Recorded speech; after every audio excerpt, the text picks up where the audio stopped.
নমস্কার বন্ধুরা, আমি সনাতন মারাছি। আজ ডিউটির ফাঁকে তোমাদের সাথে একটা ছোট ভিডিও শেয়ার করেছি।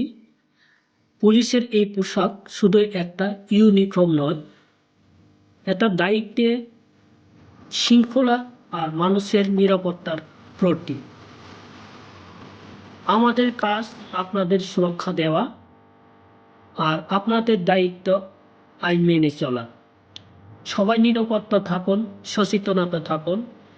ধন্যবাদ।